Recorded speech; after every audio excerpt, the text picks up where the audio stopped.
Bapak Ibu sekalian, Assalamualaikum warahmatullahi wabarakatuh. Alhamdulillahilladzi bini'amatihi tatimmu sholihat. Alladzi anzalas sakinata fi qulubil mu'minin liyazdadu imana ma'a imanihim. Asyhadu an la ilaha illallah wahdahu la syarikalah wa asyhadu anna Muhammadan abduhu wa rasuluh. Allahumma shalli ala Muhammad wa ala ali Muhammad. Puji dan syukur kita panjatkan kepada Allah Subhanahu wa taala. Pagi hari ini Allah masih beri kita kesempatan, Allah masih beri kita sehat.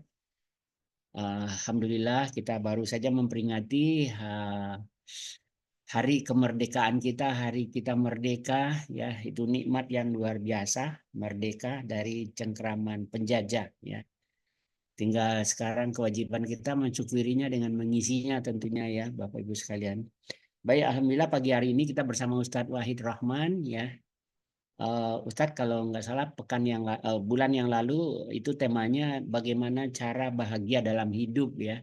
Kalau nggak salah Ustadz sudah menyampaikan menguatkan iman yang pertama dan baru satu, ya. Baik, kita mulai acara kita Bapak Ibu sekalian dengan sama-sama baca basmalah. Bismillahirrahmanirrahim. Silakan dipersiapkan hati, pulpen dan catatan-catatan lainnya. Terima kasih. Tafadhol Ustadz.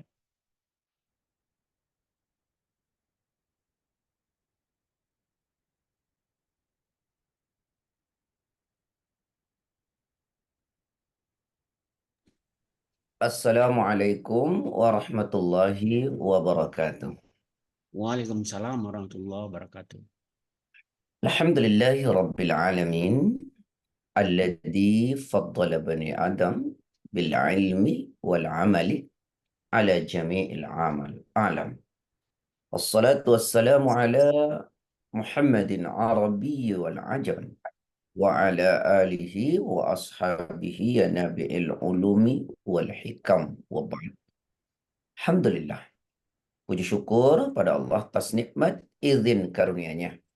Pada pagi ini Allah masih menganugerahkan kita nikmat iman Islam, kesehatan, kesempatan, dan kemauan untuk bisa bersama-sama duduk bersama mengkaji ayat-ayat Allah dan sunnah Rasulnya dengan kajian tazkiyatun nafas. Mudah-mudahan ilmu yang kita pahami bisa kita implementasikan dalam kehidupan keseharian kita. Caranya adalah dengan berusaha menerima ilmu ini dengan hati kita, tidak dengan pikiran saja, tapi dengan hati. Karena menerima ilmu dengan hati hanya sekedar orang menjadi tahu dari tidak tahu, tapi menerima dengan hati akan bisa mengimplementasikan apa yang kita tahu dalam kehidupan sehari-hari. Oleh karenanya, seorang ulama berkata, al-ilmu ilman. Ilmu itu terbagi menjadi dua. Yang pertama adalah ilmun fil lisan. Ilmu yang berhenti di mulut saja. Fadaka hujjah. Ilmu seperti itu hanya sekedar menjadi argumentasi. Orang pandai bicara, paham, tapi natu, kata-kata orang sekarang. Apa natu itu? No action, touch only. Dan Omong-omong, ya. iya, omong-omong. Dan ada ilmu yang masuk ke dalam hati. Fadaka ilmu nafi. Ilmu yang masuk ke dalam hati itu disebut ilmu yang bermanfaat. Artinya ilmu yang berubah menjadi sikap. Oleh karenanya lah, mari kita berusaha sekuat tenaga, terima ilmu ini dengan hati kita. Ya, kalau kita menutup hati kita, ilmu tidak masuk. Baik. Salawat dan salam semoga senantiasa tercurah kepada Rasulullah SAW, pada keluarganya, sahabat-sahabatnya, pengikut-pengikutnya, dan tentu kita semua yang mengikutinya. Baik, ayah bunda sekalian yang dirahmati oleh Allah, tadi sudah disampaikan bahwa eh, bulan lalu kita bercerita tentang bagaimana hidup bahagia. Ini harapan, keinginan, cita-cita. Yang kebahagiaannya adalah tidak ansih dunia, tapi juga bahagia di akhirat sana. Dan ini semua menjadi cita-cita siapapun. Oleh karenanya penting bagi kita untuk mengetahui caranya, untuk mengetahui jalannya, bagaimana caranya, agar kita bahagia di dunia dan akhirat. Ini menjadi penting sekali meraih bahagia dunia dan akhirat ini. Cuma caranya seperti apa? Nah, ini yang perlu kita pahami. Kalau kita nggak ngerti caranya, nanti kita nggak nyampe-nyampe. Ya. Sudah mengerti caranya saja, ada kemauan atau tidak untuk mengimplementasikannya. Kalau tidak ada kemauan untuk mengimplementasikannya, maka nggak sampai-sampai juga. Baik, kemarin sudah kita sampaikan, meraih hidup bahagia di dunia dan akhirat. Yang pertama adalah membangun iman, membangun keimanan. Ini sudah sampaikan. Yang kedua adalah bagaimana agar kita bahagia. Yang kedua adalah sempatkan atau luangkan waktu dengan amal saleh, ya, dengan amal saleh.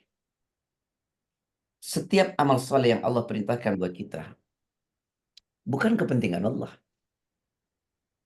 tapi adalah merupakan sebuah kepentingan kita. Amal saleh itu tidak hanya mendatangkan pahala. Amal saleh tidak hanya menggugurkan dosa. Jauh dari itu, amal soleh membawa kebahagiaan hidup kita, dunia dan akhir. Sekali lagi saya ulangi, amal soleh tidak hanya membuat kita bahagia. Amal soleh tidak hanya mendatangkan pahala buat kita. Amal soleh tidak hanya menggugurkan dosa-dosa kita. Tetapi amal soleh juga mendatangkan kebahagiaan hidup buat kita. Karena itu, mari kita sibukkan diri kita dengan banyak melakukan amal soleh. Jangan biarkan waktu kita berlalu tanpa makna. Jangan biarkan waktu-waktu ini pergi begitu saja dengan ketidakmanfaatan. Demi Allah, amal saleh yang kita lakukan bukan hanya pahala yang kita dapatkan dalam hidup ini. Amal saleh bukan hanya menggugurkan dosa-dosa kita. Jauh dari itu, amal soleh akan membuat hidup kita bahagia. Mana dalilnya? Al-Quran, surat 6, surat 16, ayat 97. Allah Ta'ala berfirman, "Man 'amila salihan min dzakarin aw untha wa huwa mu'minun falanuhyiyannahu hayatan thayyibah." Monggo, silakan ya. Surat Anfal surat 16 ayat 97. Barang siapa mengerjakan kebajikan, baik laki-laki maupun perempuan dalam keadaan beriman, maka pasti akan kami berikan kepadanya kehidupan yang baik dan akan kami beri balasan dengan pahala yang lebih baik dari apa yang telah mereka kerjakan. Allah Ta'ala mengingatkan kita, "Man 'amila salihan." Siapa orang beramal saleh? Baik amal saleh itu bentuknya ritual, ibadah kepada Allah. Dan juga amal soleh yang bentuknya sosial. Berbuat baik kepada siapapun tanpa pamrih. Maka apa yang Allah berikan? Dan dia dalam keadaan beriman. Baik laki maupun perempuan. Dan dia dalam keadaan beriman. Janji Allah. Dan Allah tidak pernah ingkar dengan janjinya. Apa yang dijanjikan oleh Allah? Maka pasti bagi orang yang beramal soleh itu dengan landasan iman, baginya kehidupan yang baik. Kehidupan di mana? Di dunia. Lalu akhiratnya, lihat ayat itu. Dan kami beri mereka balasan yang lebih baik dari apa yang mereka lakukan. Di akhiratnya balasannya jauh lebih baik kebahagiaannya. Jadi sahabat, ayahanda semua, ibunda, kita menyibukkan diri dengan amal saleh. Menyibukkan diri dengan hal yang bermanfaat. Bukan hanya pahala yang kita dapatkan. Bukan hanya gugur dosa-dosa kita. Tapi kita akan meraih kebahagiaan dunia dan akhirat. Saya teringat sebuah hadis sahih. Hadis ini indah sekali untuk memberi pemahaman kepada diri kita yang mungkin selama ini kita diperbudak oleh kepentingan duniawi dan kita merasa bahwa duniawi itu adalah pembawa kebahagiaan. Coba kita renungkan. Dalam satu hadis sahih, Allah Ta'ala berfirman, karena ini hadis qudsi, "Farragh li'ibadati amla sadraka ghinan wa asudda faqra wa illa taf'al mala'tu yadayka syughlan wa lam asudda faqra." Kata Allah, luangkan waktu kalian untuk beribadah kepadaku. Luangkan waktu kalian untuk beribadah kepadaku. Dan Allah tidak meminta seluruh hidup kita untuk beribadah secara ritual. Allah hanya bilang, luangkan waktumu beribadah kepadaku.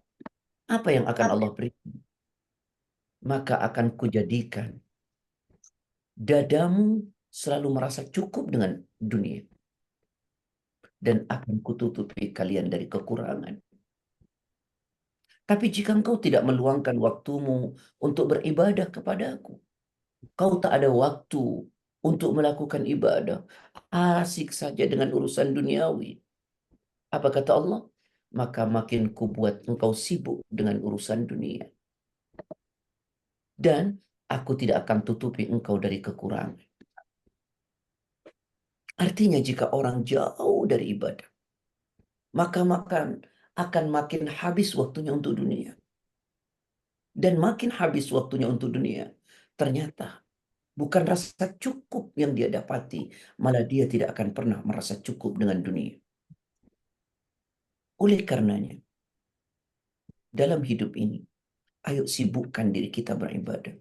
Luangkan waktu kita untuk beribadah. Maka Allah akan berikan kebahagiaan buat kita. Kebahagiaan dunia. Jangan sampai abai. Banyak sekali ibadah-ibadah yang bisa kita lakukan. Membuat orang bahagia, membuat orang senang. Tanpa harus diketahui oleh orang yang kita buat bahagia dan senang. Tanpa harus meminta pembalasan. Maka tak ada cinta yang lebih tulus melebihi cinta saat Anda berbuat baik kepada saudara Anda, di mana saudara Anda tidak perlu mengetahuinya. Dan sungguh perbuatan terburuk adalah saat Anda melakukan sesuatu, tapi Anda menginginkan imbalan. Dan imbalannya dunia. Bagaimana kita akan menjual agama hanya dengan kepentingan dunia? Terlalu rendah. Maka karena itu Allah Ta'ala berfirman di dalam Al-Quran surat Al-Baqarah ayat 41. Wa aminu bima anzaltu musaddiqan lima ma'akum wa la takunu awwala kafirin bih wa la tashtaru bi ayati thamanan qalila wa iyaya fattaqun. Monggo. Surah Al-Baqarah yang 41, dan berimanlah kamu kepada apa yang telah aku turunkan, yang membenarkannya, yaitu Taurat, yang ada pada kamu. Dan janganlah kamu menjadi orang yang pertama kali kepadanya. Janganlah kamu jual ayat-ayatku dengan harga yang murah, dan bertakwalah kepadaku. Janganlah engkau menjual ayat-ayat Allah dengan harga yang murah. Apa maksudnya harga murah? Kepentingan dunia. Berbuat baiklah sebanyak-banyaknya. Pasti Allah akan membalas dengan kebahagiaan dunia dan akhir. Tanpa harus meminta kebaikan dari orang yang kita berbuat baik. Karena kata Rasulullah SAW, khairun nas anfa'uhum linnas. Sebaik-baik manusia adalah mereka yang paling bermanfaat buat orang lain. Karena itu tidak ada jalan lain buat kita. Kecuali, ayo kita berbuat baik sebanyak-banyaknya. kepada siapapun, kapanpun, dan dimanapun. Kita tidak usah peduli apakah orang itu mau baik atau tidak sama kita. Saya ulangi, Rasul bersabda, khairun nas anfa'hum linnas. Sebaik-baik manusia adalah mereka yang paling bermanfaat buat orang lain. Kalau gitu, ayo manfaatkan diri kita. Bukan hanya untuk kita, untuk keluarga kita, dan untuk siapapun. Karena itu, berbuat baiklah kepada siapapun, dimanapun, dan kapanpun. Dan tidak usah peduli apakah orang itu mau baik atau tidak sama kita. Karena tujuan kita berbuat baik bukan untuk penghargaan dari manusia, tapi penghargaan dari yang membuat manusia. Itu kebahagiaan hakiki. Oleh karenanya, ayah bunda sekalian, jika kita ingin bahagia dalam hidup ini, apa tadi? Berbuat baik, beramal saleh.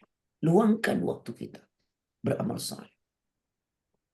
Terlalu singkat hidup ini untuk kita abaikan hanya dengan untuk kesenangan dunia. Jangan sampai ada penyesalan mendalam saat kita nanti dipanggil oleh Allah. Luangkan waktu kita untuk beribadah. Hidup singkat. Jangan abai dengan duniawi. Quran surat 21 ayat 1. Iqtaraba linnasi hisabuhum wa hum fi ghaflatin mu'ridun.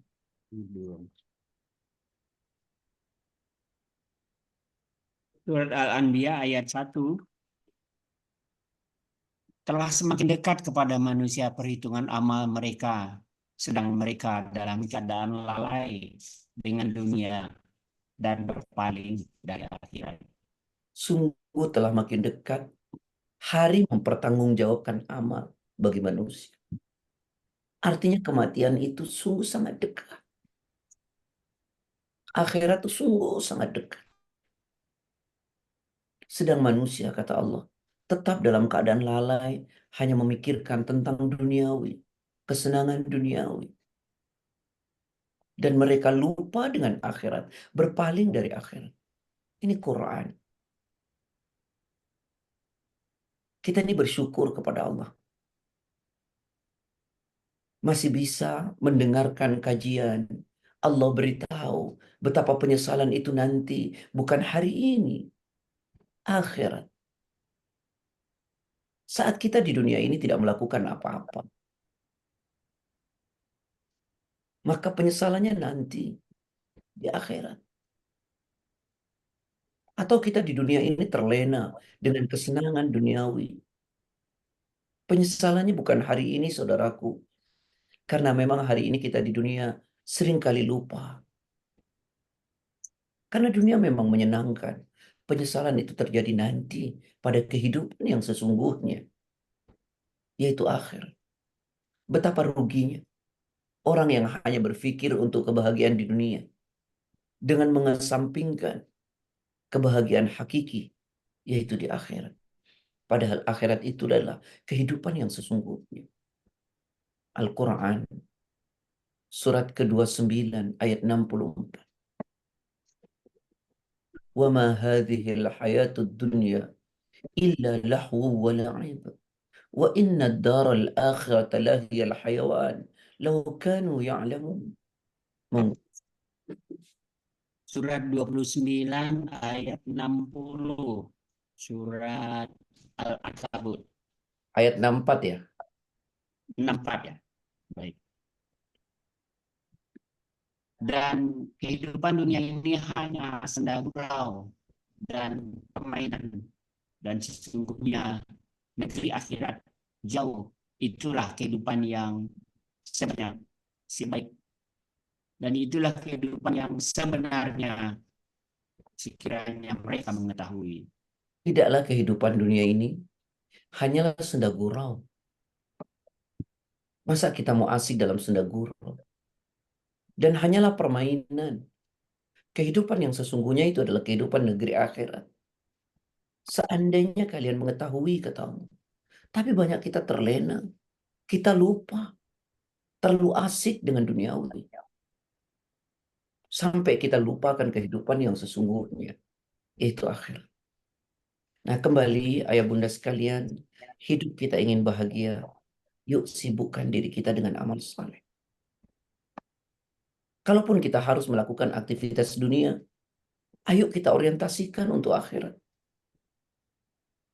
Bahkan apapun yang Allah berikan kepada kita di dunia ini, berupa apapun itu, sehat, waktu, kesempatan, tenaga, uang, yuk kita dedikasikan untuk kebahagiaan akhirat kita. Karena dunia pasti akan kita tinggalkan. Itu kan yang disampaikan Quran. Jadikanlah apapun yang Allah kasih kepadamu untuk kebahagiaan negeri yang sesungguhnya, yaitu negeri akhirat. Al-Quran, surat 28 ayat 77. Wabtaghi fima atakallah daral akhir. Wala tansa nasibaka minad dunya. Wa ahsin kama ahsanallaha ilaik. Wala tabghil fasad. Innallaha la yuhibbul mufsidin. Ayat berapa, Ustaz? Surat 28 ayat 77. 70. 77. Surat Al-Qasas ayat 77. Ayah apa namanya ya? Ah, Signalnya nggak pahala. putus-putus ya? Nggak, Oh, nggak suaranya. terdengar. Baik, saya ganti pakai HP aja, Ustaz.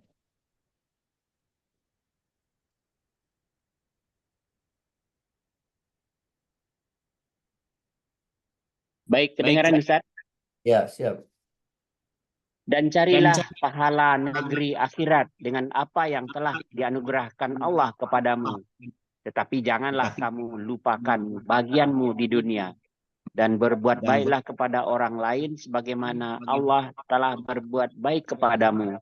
Dan janganlah kamu berbuat kerusakan di bumi. Sungguh Allah tidak baik. Sungguh Allah tidak menyukai orang yang berbuat kerusakan. Kata Allah, carilah oleh kalian kebahagiaan di akhirat. Carilah oleh kalian kebahagiaan negeri akhirat. Dan apa yang positif,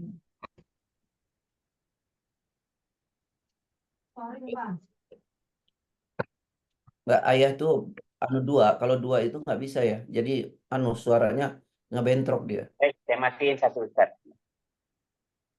Saya matiin satu. Jadi kata Allah, carilah oleh kalian kebahagiaan negeri akhirat. Dengan apa yang telah Allah berikan kepada kalian di dunia ini.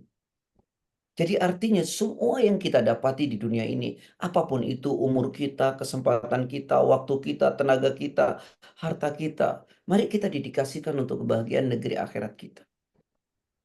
Lalu dunianya gimana? Kata Allah, wala tansa nasibaka minad dunya, dan janganlah engkau lupakan bagianmu di dunia. Dunia itu yang penting kita tidak lupa. Tapi orientasi kita adalah akhirat. Karena itu untuk meraih kebahagiaan, tidak ada jalan lain. Kecuali bagaimana kita menyibukkan diri untuk berbuat sesuatu demi kebahagiaan akhirat kita. Maka dengan sendirinya di dunia kita akan bahagia.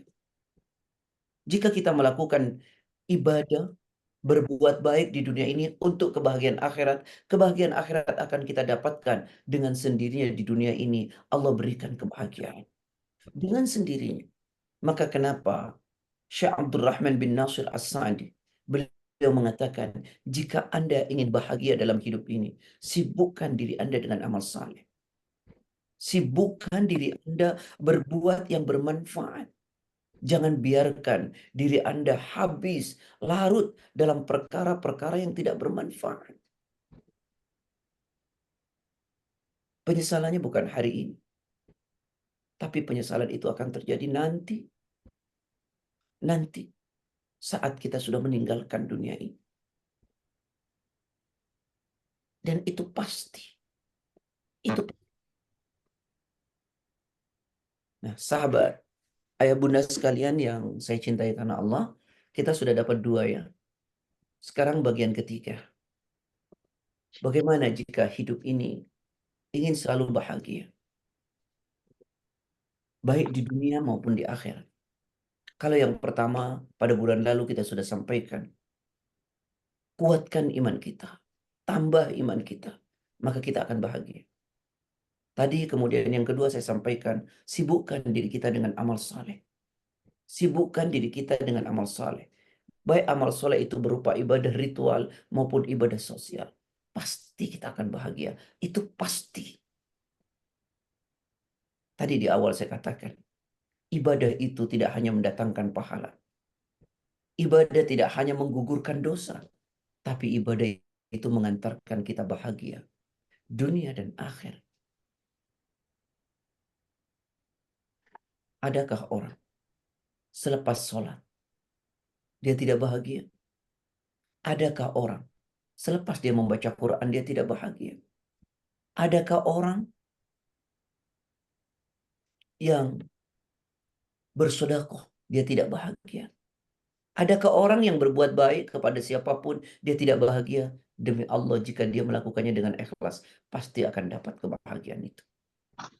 Itu pasti. Nah, kemudian yang ketiga, apa yang membuat orang akan bahagia? Yaitu tinggalkan maksiat. Tinggalkan kemaksiatan, maka kita akan bahagia. Tak ada kemaksiatan membawa orang pada kebahagiaan.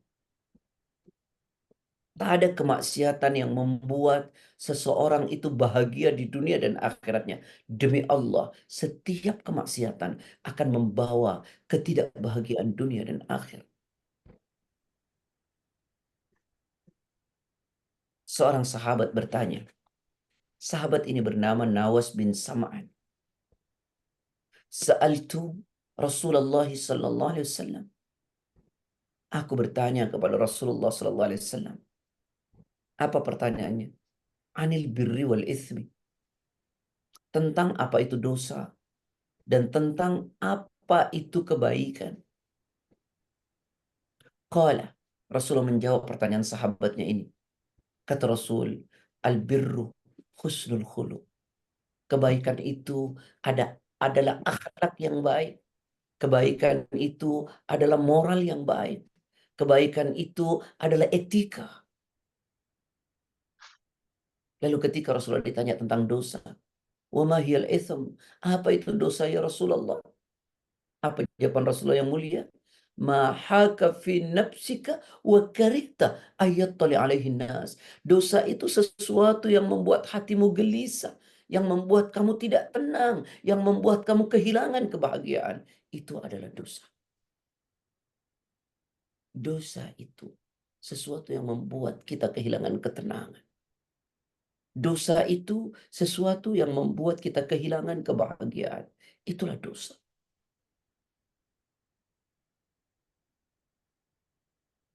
Tapi kita suka tidak paham. Kenapa Rasulullah Allah Ta'ala mengatakan seluruh kebahagiaan dan kebaikan itu datangnya dari Allah. Dan seluruh ketidaktenangan dan ketidakbahagiaan itu adalah Anda yang menciptakan, kata Allah. Al-Quran surat keempat ayat 79. Ma asabaka min hasanatin faminallah. Wa ma asabaka min sayyiatin famin nafsik. Surat An-Nisa, surat 4, ayat 79. Kebajikan apapun yang kamu peroleh adalah dari sisi Allah. Dan keburukan apapun yang menimpamu itu dari kesalahanmu sendiri. Kami mengutusmu Muhammad menjadi rasul kepada seluruh manusia dan cukuplah Allah yang menjadi saksi. Subhanallah. Kebaikan apapun yang kamu peroleh itu datangnya dari Allah. Dan keburukan apapun yang terjadi pada dirimu itu karena ulahmu sendiri. Ya tentu takdir Allah. Makanya kenapa para salafus saleh dahulu memberi contoh. Misalnya kakinya tersandung saja. Apa yang dikatakan? Yang dikatakan adalah inna lillahi wa inna ilaihi raji'un. Astaghfirullah. Kenapa dua? Dia katakan inna lillahi wa inna ilaihi raji'un. Maka semua yang terjadi itu memang atas kehendak Allah, atas takdirnya Allah. Kenapa dikatakan inna lillahi? Kemudian kenapa di ujungnya mengatakan astaghfirullah? Permohonan ampun kepada Allah. Itu sebagai bentuk evaluasi. Jangan-jangan semua ini terjadi karena apa yang saya lakukan. Jangan-jangan semua ini terjadi karena apa yang saya perbuat. Karena itulah, ayah bunda sekalian, jika kita ingin hidup bahagia, tinggalkan dosa. Tinggalkan kemaksiatan. Mana dalilnya? Al-Quran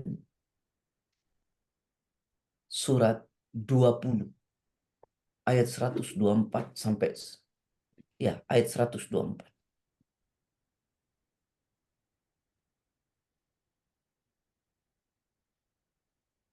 Wa man a'rada an dzikri fa inna lahu ma'isyatan danka wa nahsyuruhu yaumal qiyamati a'ma.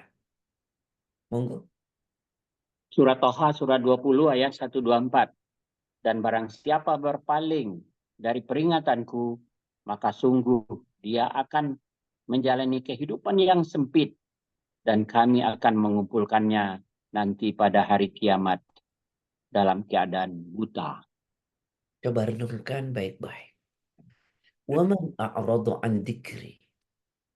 Barang siapa berpaling dari peringatanku, jauh dari agama, jauh dari Al-Quran, jauh dari sunnah, asik dengan kemaksiatan. Fa inna lahu ma'isyatan dunka. Maka baginya pasti kehidupan yang sempit. Hidupnya menjadi tidak nyaman. Hidupnya menjadi tidak tenang. Hidupnya menjadi tidak bahagia. Tidak hanya itu. Wa nasyuruhu yaumal qiyamati a'ma. Dan kelak kami kumpulkan di alam mahsyar ketika dibangkitkan dari kubur dalam keadaan buta. Kemaksiatan tidak hanya membawa ketidaktenangan kita di dunia, tapi membawa juga kesengsaraan di akhir. Berbeda dengan tadi, amal soleh, menggugurkan dosa, mendapatkan pahala, membawa kita ke dalam ridhonya Allah, dan membawa kita bahagia dunia dan akhirat kita. Kemaksiatan membuat kita kehilangan kebahagiaan. Kemaksiatan membuat diri kita kehilangan kebahagiaan di akhir. Maka sebisa mungkin, ayah bunda, yuk kita tinggalkan kemaksiatan. Kita mungkin bertanya, sesungguhnya kemaksiatan itu datangnya dari mana? Seorang ulama terkemuka, Imam Ibnu Qayyim Al-Jauzi, beliau mengatakan, kemaksiatan itu datangnya dari dua pintu. Yang pertama adalah pintu syahwat. Yang kedua adalah pintu syubhat. Dari sanalah kemaksiatan itu muncul. Saya ingin cerita tentang putra seorang nabi yang rela membunuh saudara kandungnya. Karena apa? Karena hasad, iri, dengki. Karena itu, nafsu menguasai dirinya. Dia bisa membunuh saudara kandungnya. Bisa kita bayangkan ini. Fatawwa'at nafsuhu qatla akhihi faqatalahu fa asbaha minal khasirin. Bagaimana Qabil membunuh Habil oleh karena dikuasai oleh hawa nafsu. Nah, kembali, ayah bunda sekalian yang dirahmati oleh Allah, kita sudah dapat 3. Ingin bahagia, kuatkan iman kita. Ingin hidup bahagia, sibukkan dengan amal saleh. Ingin bahagia, tinggalkan kemaksiatan. Yang keempat, jika kita ingin bahagia dalam hidup, jangan pernah menyimpan sakit hati di dalam diri kita. Jangan pernah menyimpan sakit hati dalam diri kita. Tanggalkan, buang rasa sakit hati kepada siapapun dalam diri kita. Kita tahu itu adalah sampah, itu adalah penyakit. Bagaimana mungkin kita sudah tahu itu sampah dan itu penyakit, kita simpan dalam diri kita? Maka baiknya buang, jangan pernah simpan sakit hati dalam diri kita. Buanglah jauh-jauh. Jangan pernah menyimpan sakit hati dalam diri kita. Demi Allah, selain itu dosa, selain itu tidak membawa kebahagiaan, dan itu akan membuat kita tertekan dan membuat kita kehilangan kebahagiaan. Bukankah Allah ingatkan kita, jika kita ingin bahagia dunia dan akhirat, bersihkan jiwa kita. Salah satunya dari apa? Dari sakit hati, dari rasa marah. Buang jauh-jauh, kita akan bahagia. Al-Quran, surat berapa? Surat 26, 87 dan 88. Wala tukhzini yawma yub'atsun, yawma la yanfa'u malu wala banun, illa man atallaha biqalbin salim. Surat Asy-Syu'ara ayat 87-88. Dan janganlah engkau hinakan aku pada hari mereka dibangkitkan, yaitu pada hari ketika harta dan amal soleh tidak berguna lagi. Anak-anak bukan amal soleh. Harta dan anak-anak tidak berguna. Baik. Kecuali orang yang datang kepada Allah dengan hati yang bersih. Ayat 89-nya. Jadi yang membuat kita bahagia itu kebersihan hati. Karena itu jangan pernah kita simpan sakit hati di dalam dada kita. Buang jauh-jauh. Dan ini bisa kita lakukan jika kita punya kesabaran yang kuat. Kalau kita tidak punya kesabaran, kita akan terus menyimpan sakit hati itu dalam diri kita. Buanglah jauh-jauh. Orang mau lakukan apapun kepada kita, kita nggak usah peduli. Serahkan sama Allah. Saya tak ada waktu untuk membalas kejahatan orang. Katakan saya tidak pernah punya waktu untuk sekedar membalas kejahatan orang. Dan kalau bisa, balaslah setiap kejahatan itu dengan kebaikan. Maka hidup kita akan bahagia. Al-Quran, surat 41 ayat 34-35. Wala tastawil hasanatu wala sayyi'atu idfa' billati hiya ahsan. فإذا الذي بينك وبينه عداوة كأنه ولي حميم وما يلقاها إلا الذين صبروا وما يلقاها إلا ذو حظ عظيم. Surat 41, surat Fusilat ayat 34 sampai 35. sampai 35. Dan tidaklah sama kebaikan dan kejahatan. Tolaklah kejahatan itu dengan cara yang lebih baik, sehingga orang yang ada rasa permusuhan antara kamu dan dia akan seperti teman yang setia. Dan sifat-sifat yang baik itu tidak akan dianugerahkan kecuali kepada orang-orang yang sabar, dan tidak dianugerahkan kecuali kepada orang-orang yang mempunyai keturunannya yang besar. Bukan keturunan ya, keberuntungan yang Keberuntungan yang besar, masalah matanya udah besar. ya, itu namanya anugerah nikmat yang Allah berikan di usia. Nikmat mata saja diambil sedikit, Masya Allah. Ya, saya tidak bilang itu nikmat yang diambil oleh Allah. Oh, enggak diambil. Allah memberikan nikmat kepada kita. Kenapa? Karena kalau kita tidak punya rasa kurang di usia senja kita, maka yang muncul buat kita adalah kesombongan dan keangkuhan. Sehingga kemana-mana saya cerita, saya usia alhamdulillah sudah 70, saya alhamdulillah nggak pakai kacamata, saya masih bisa baca. Sombong kita. Dengan dikurangi oleh Allah, kita sadar, ya Allah, betapa banyaknya nikmat yang kau berikan. Karena itu Imam Ibn Taimiyah pernah berkata, musibatun tuqbilu biha ala Allah khairun laka min ni'matin tumsi ka dzikrallah. Cobaan, musibah yang menimpa dirimu, yang membuat engkau dekat dengan Allah, itu jauh lebih baik bagimu daripada nikmat terus-menerus yang Allah berikan yang membuat engkau jauh dari Allah.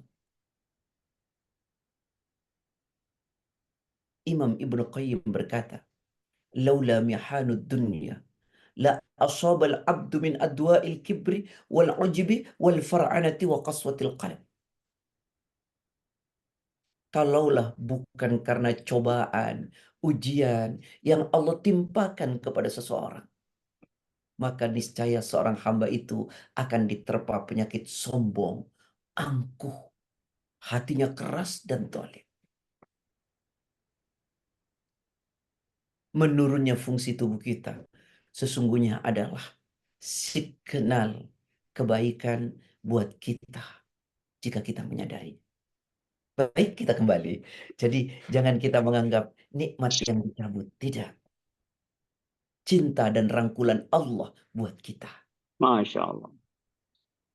Bahkan Rasulullah SAW pernah mengatakan, Inna Allah Ta'ala idza ahabba qauman ibtalahum faman radiya falahu ridha wa man sakhita falahu sukhat.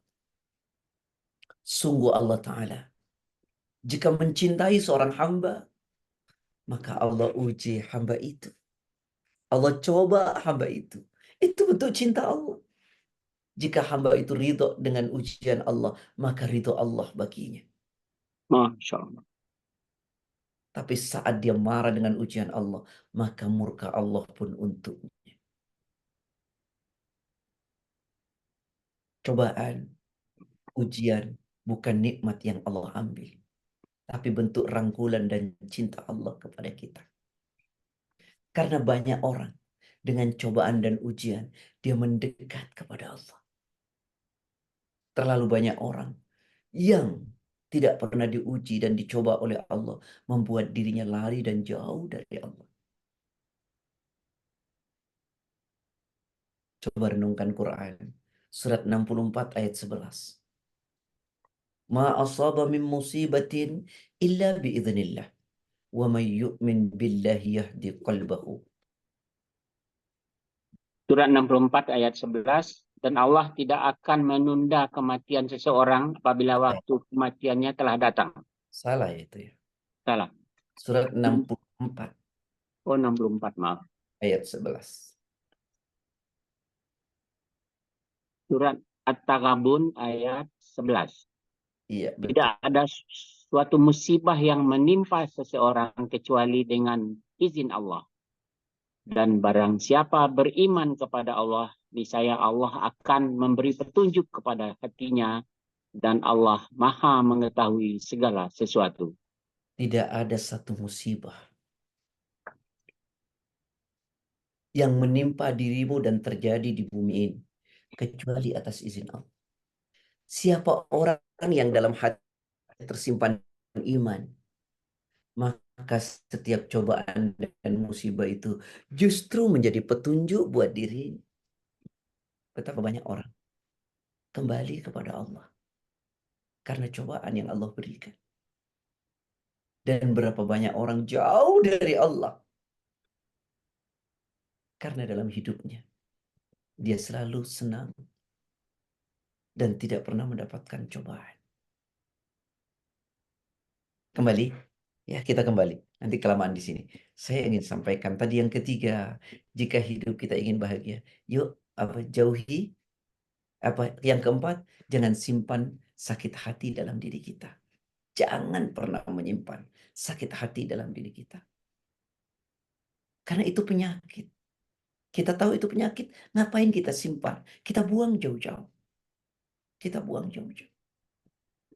Jangan pernah menyimpan sakit hati dalam diri kita. Nanti kita sibuk bagaimana cara membalasnya, sibuk bagaimana cara melakukan hal yang tidak baik, dan itu hanya mengotori diri kita dan membuang waktu kita. Katakan pada diri kita, saya tak ada waktu untuk membalas keburukan orang. Saya tak ada punya waktu untuk melakukan hal yang tidak baik. Yuk tinggalkan itu. Bahkan dalam Quran tadi apa? Tak sama keburukan dan kebaikan itu. Kalau ada orang berbuat buruk, lalu kita sibuk bagaimana cara membalas keburukan, lalu apa yang membedakan kita dengan dia? Maka apa kata Allah? Balaslah setiap keburukan itu dengan cara yang lebih baik. Sehingga orang yang ada permusuhan antaramu dan antaranya seolah telah menjadi teman setia. Memang itu semua tidak mungkin dimiliki kecuali orang yang punya kesabaran yang kuat dan keberuntungan. Kalau tidak punya kesabaran, tentu kita tidak akan pernah bisa untuk membalas setiap keburukan orang dengan kebaikan. Kalau kita tidak bisa merespon keburukan dengan kebaikan, setidaknya kita diam saja.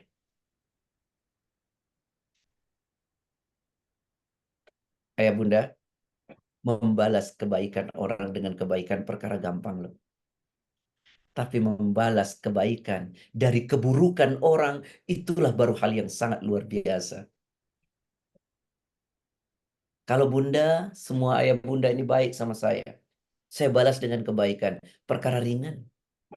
Tapi ada orang yang tidak baik sama saya. Lalu saya membalas dengan kebaikan, itu baru perkara keren. Karena itu dalam Al-Quran, Allah mengatakan, Anda mau dianggap hamba oleh Allah, salah satunya adalah respon keburukan orang dengan kebaikan. Saya ulangi, Anda mau dianggap hamba oleh Allah, menurut Al-Quran, respon setiap keburukan orang itu dengan kebaikan. Itu Al-Quran yang mengatakan.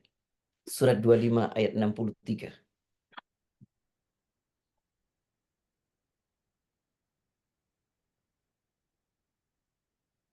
Surat Al-Furqan ayat 63. Iya, betul.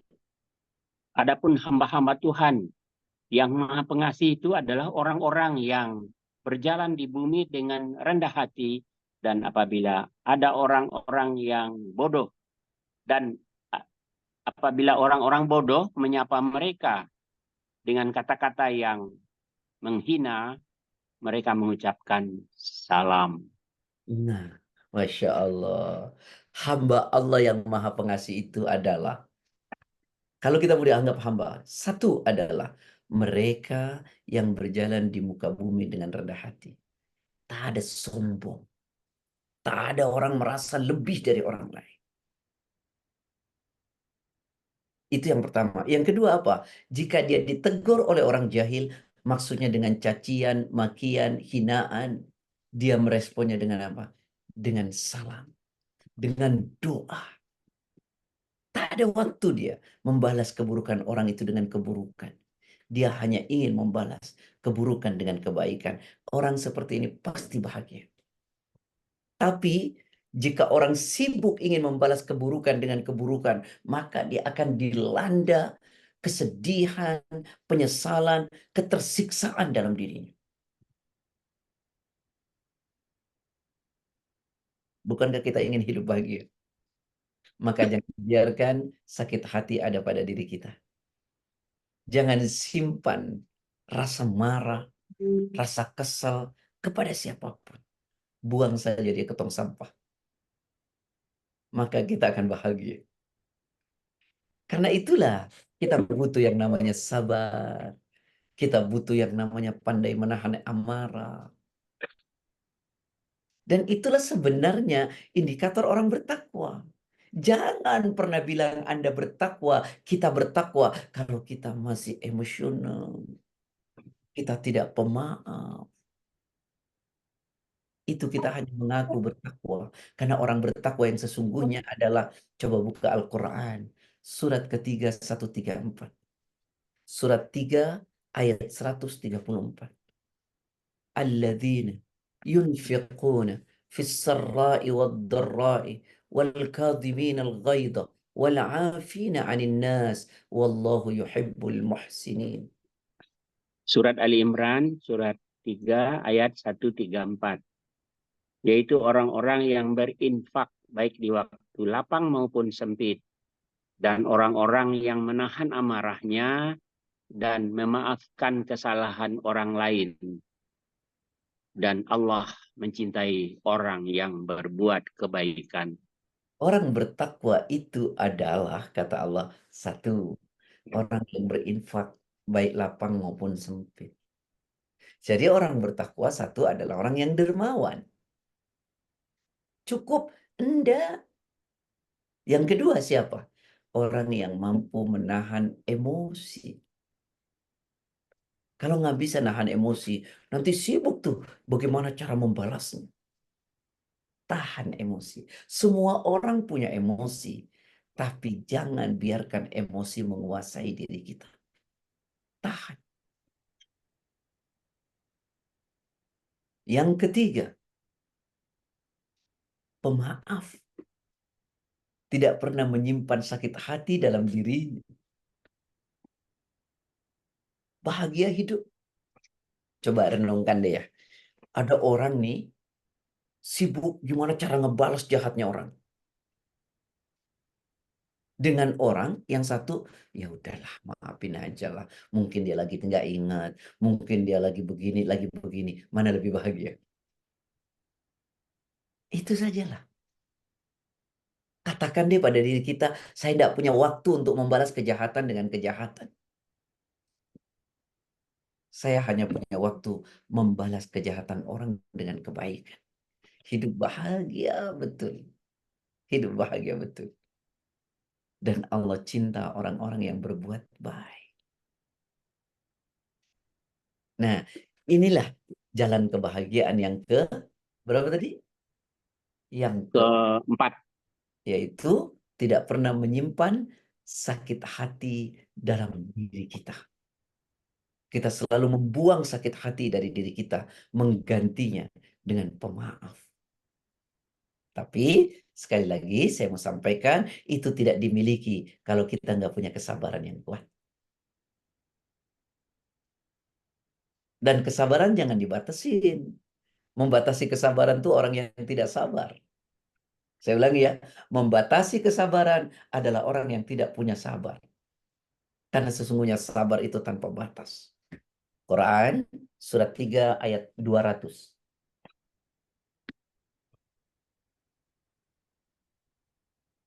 surat Ali Imran ayat 200, Ustaz. Ya, siap. Wahai orang-orang yang beriman, bersabarlah kamu dan kuatkanlah kesabaranmu dan tetaplah bersiap siaga di perbatasan negerimu dan bertakwalah kepada Allah agar kamu beruntung. Apa kata Allah? Sabarlah. Hai orang beriman, sabarlah dan kuatkan kesabaranmu. Itu artinya apa? Sabar itu tanpa batas. Sabar, kuatkan kesabaranmu. Dan ikat kesabaran itu kuat-kuat. Karena yang membuat kita tidak sabar datang bertubi-tubi. Depan, belakang, atas, bawah, kanan, kiri. Nah, yuk sabar yang kuat. Tayyip? Sudah ya? Nah, yang kelima. Bagaimana hidup bahagia? Jauhi dari prasangka buruk. Jauhkan diri kita dari prasangka buruk. Tak ada orang yang lebih lelah dalam hidupnya. Tak ada orang yang lebih sempit dalam hidupnya. Tak ada orang yang lebih tertekan dalam hidupnya. Kecuali orang yang dikuasai dengan buruk sangka. Orang yang buruk sangka itu lelah hidupnya. Orang yang buruk sangka itu sempit hidupnya. Orang yang buruk sangka itu hidupnya tidak akan pernah ada ketenangan. Penuhi diri kita dengan baik sangka, hidup terasa luas. Orang yang penuh dengan baik sangka, semua orang seolah-olah menjadi sahabat dan saudaranya.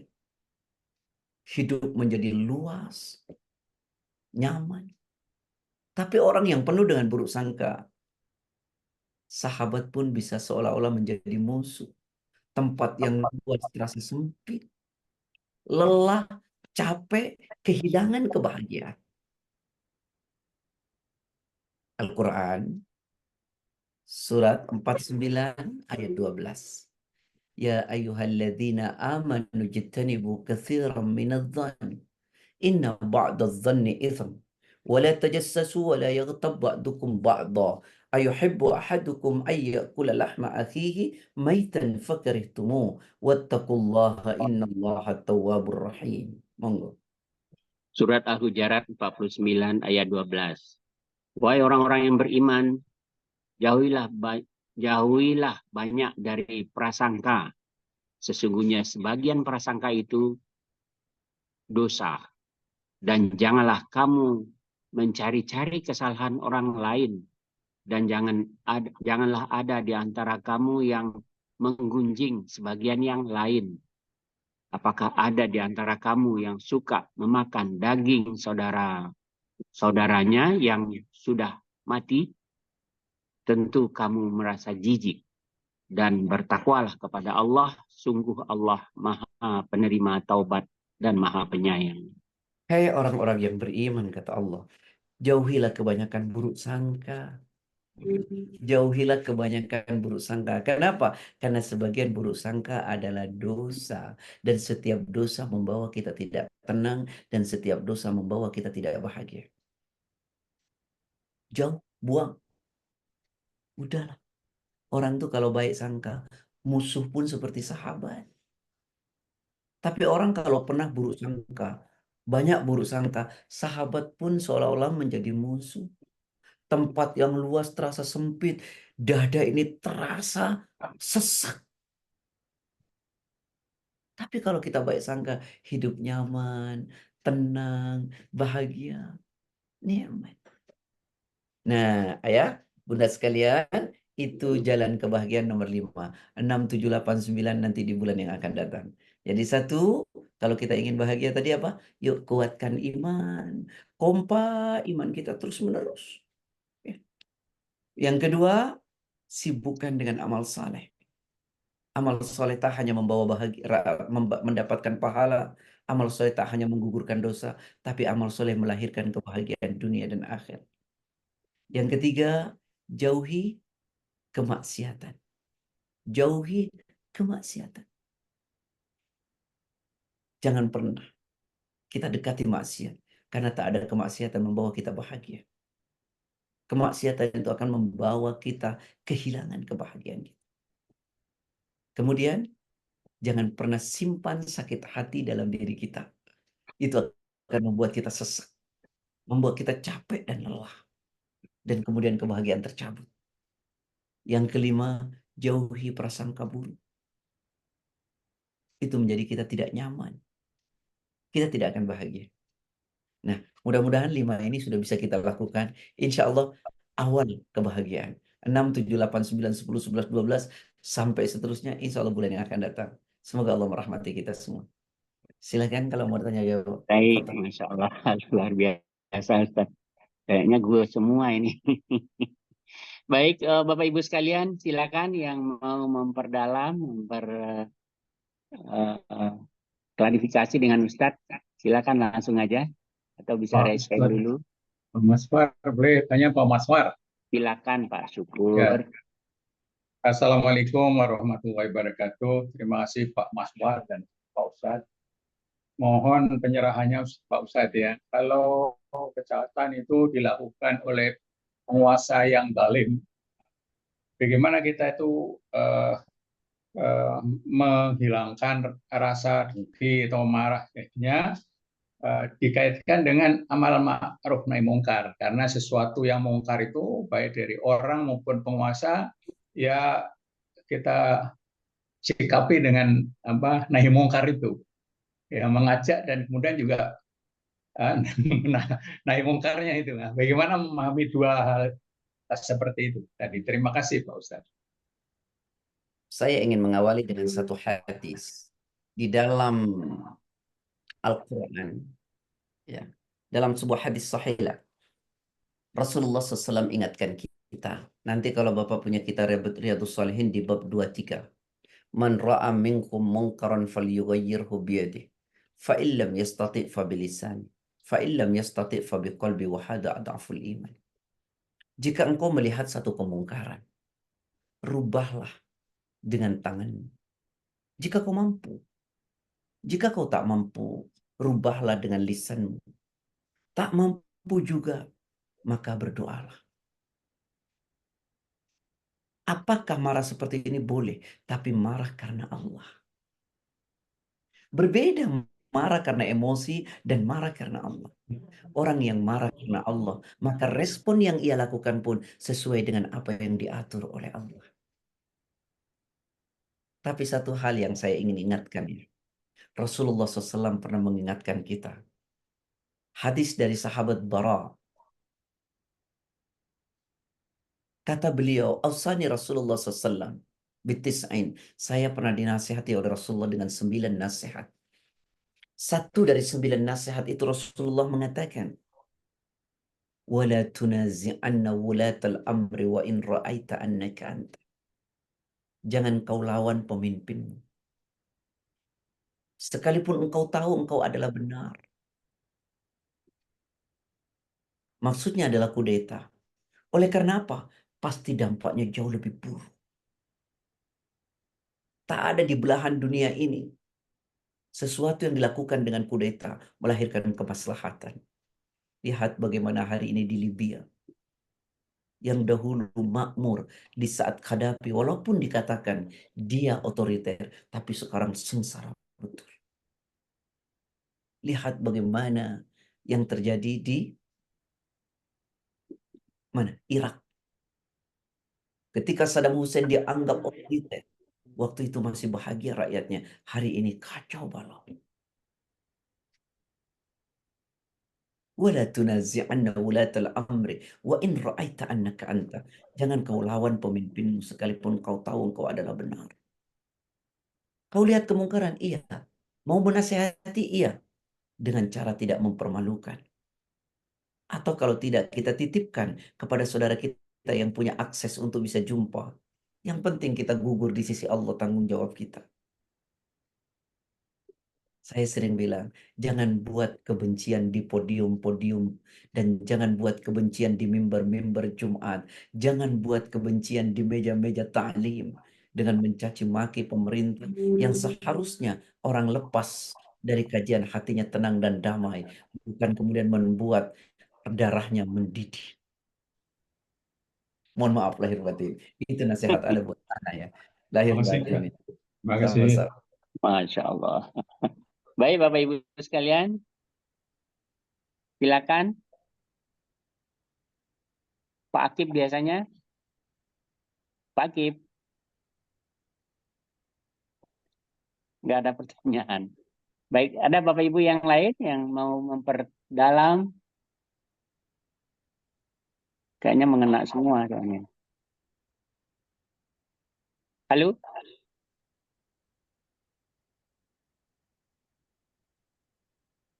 Baik, kelihatannya cukup ini Ustadz. Mungkin dikumpulkan Pak aja Masur, dulu. kalau boleh ada satu pertanyaan. Silakan Nuni. Oh ya. Begini Pak Ustadz, memang kita pernah sering mendapat apa itu namanya, hal-hal yang tidak baik dari seseorang saudara. Sebetulnya kebetulan orang ini sudah tiada gitu. Dan sebetulnya di waktu dia hidup kita juga udah memaafkan dan memikirkan dan mengikhlaskan gitu. Tapi namanya kita manusia, kadang ada satu momen yang membuat kita ingat hal-hal yang pernah dilakukannya kepada kita, sedangkan dia sudah tiada. Sering kita jadi menangis dan terdiam sendiri mengingat hal itu. Apakah hal itu ada dampaknya terhadap yang meninggal gitu, Ustaz? Itu aja pertanyaan saya. Bunda, ini yang menyebabkan ketika turun Quran surat Al-Baqarah 284, sahabat menangis dan tersungkur. Kata Allah, apapun yang tersimpan dalam jiwamu dan yang kau tampakkan dalam jiwamu, maka ada pertanggungjawaban di hadapan Allah. Sehingga semua sahabat menangis karena merasa tak mungkin sanggup. Tapi kemudian ayat turun 186. Bahwa yang terhukum adalah yang kau tampakkan dalam lisanmu dan dalam perbuatanmu. Apa yang tersimpan dalam hatimu, maka tidak menimbulkan konsekuensi apa-apa. Saya kasih contoh, Bun. Ada orang memberi, lalu diumumkan, tersirat dalam hati rasa bangga. Apakah itu ria? Kata ulama, selama dia tidak terekspresi dengan mulut dan perbuatan, tidak termasuk ria. Tetap beristighfar kepada Allah. Kecuali dia katakan, tuh kan, gua paling banyak ngasihnya. Nah, itu sudah mulai hilang. Karena terekspresi dengan lisan dan perbuatan. Jika masih tersimpan dalam hati, maka itu tidak ada masalah. Bagi diri Bunda tidak masalah, bagi yang meninggal tidak masalah. Tapi kalau sudah terekspresi, bagi yang meninggal selesai, tapi bagi Bunda yang bermasalah. Oh gitu. Terima Gitu kasih, ya, Ustaz. Allahu a'lam. Terima kasih. Sama-sama, Bun.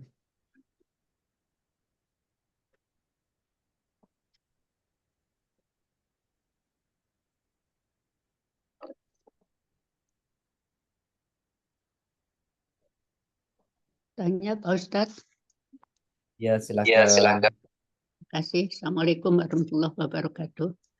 Apabila kita menceritakan kepada anak cucu sebuah contoh-contoh kemaksiatan dengan menyebut nenek moyang kita yang atau keluarga tapi yang sudah meninggal sebagai contoh supaya jangan dilakukan, itu kira-kira dosa atau tidak, atau nggak perlu disebut namanya, tapi karena tujuannya supaya dia tahu, oh ini ya akibatnya seperti ini kalau berbuat kezaliman kepada keluarga dan sebagainya.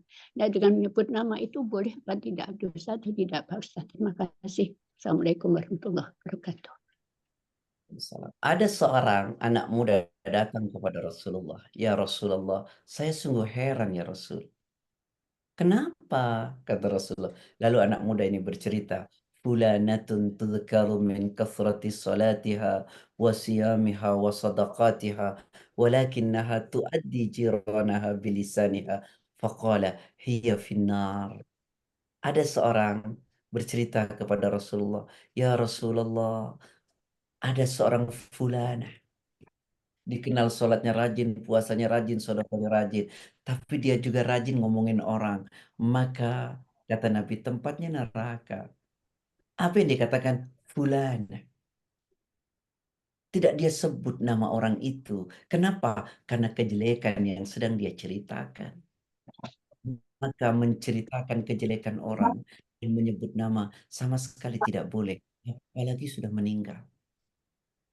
Jadi kalaupun mau mengatakan si fulana, si fulan tanpa menyebutkan namanya, Bu.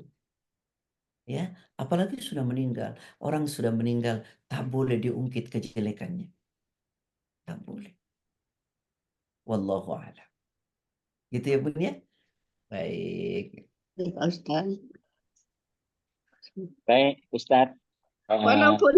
Walaupun ke anak cucu kita sampaikan cuma dengan maksud itu tidak boleh ya Ustadz. Ya, saya Tak juga boleh. bersyukur sekali mendengar pertanyaan Ibu ini. Saya kadang-kadang kita memang berwasiat.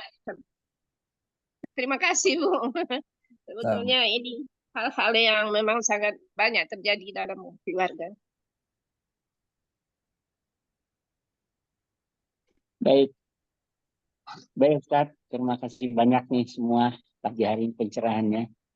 Kita tutup acara kita pada pagi hari ini Ustaz dengan sama-sama berdoa pada Allah. Mudah-mudahan Allah selalu menjaga hati kita sehingga kita bisa bahagia dunia dan akhirat. Silakan Ustaz. Ayah bunda sekalian yang dirahmati oleh Allah, apa yang saya sampaikan semoga Allah rahmati kita semua, dan apa yang saya sampaikan semoga buat diri saya dan juga buat ayah bunda. Kalau ada hilaf maafkan anak. Kalau ada benar semua datangnya dari Allah. Semoga Allah merahmati kita semua. Allah menunjukkan kita jalan yang benar, dan Allah menjadikan akhir hayat kita husnul khatimah, dan Allah menjadikan anak yang saleh dan saleh. Amin amin ya Allah. Allahumma rabbana hab lana min azwajina wa dhurriyyatina qurrata a'yun waj'alna lil muttaqina imama. Rabbana atina fid dunya hasanah wa fil akhirati hasanah wa qina adzaban nar. Walhamdulillahi rabbil alamin. Alafu minkum. Assalamualaikum warahmatullahi wabarakatuh. Waalaikumsalam warahmatullahi wabarakatuh. Terima kasih banyak Ustaz. Terima kasih Bapak Ibu sekalian yang telah mengikuti pagi hari ini. Kita tutup acara kita dengan sama-sama baca hamdalah dan doa kafaratul majlis. Alhamdulillahirabbil alamin. Subhanakallahumma wa bihamdika asyhadu an la ilaha illa anta astaghfiruka wa atubu ilaik. Assalamualaikum warahmatullahi wabarakatuh. Sampai ketemu pekan depan Bapak Ibu sekalian. Terima kasih semua. Ya, Assalamualaikum warahmatullahi wabarakatuh. Waalaikumsalam warahmatullahi wabarakatuh.